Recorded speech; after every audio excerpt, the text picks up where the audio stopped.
President Museveni alina opposition yejo emyaka gimuweddeko is now old. Naye singa wali eddwaliro eritunda emyaka President Museveni yandigeze n'agigula. Is a candidate of nature by age. Bobo ntabanga ko opposition. Base jetaba emyaka ja President Museveni opposition jaina. Kakati you sit down and wait. Kati muli badde mulinda handover. Nti President Museveni ajayimire kolola abawo obuyinza.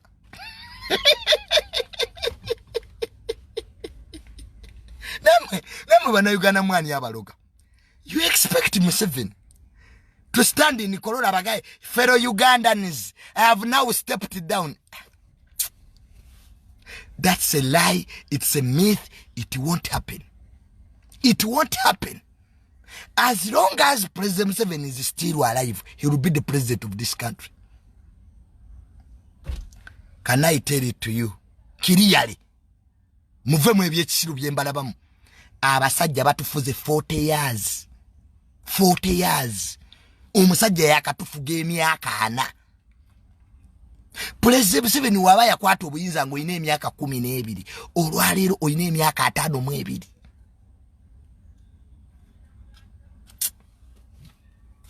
Omaniti majority of Ugandans have seen one president in their life. Abanego abasinga mwakalaba president yomu. Majority. Kwa Uganda population ya abasinga obungi bavubuka myaka 35 okudda waggulu. Omusajja yakatufugana. Kati abo opposition mulimo, because 40 years when you're opposing somebody, it is now a job. Opposition mu Uganda mulimo. Emyaka 4 decades. Naba na Kenya batusekerera.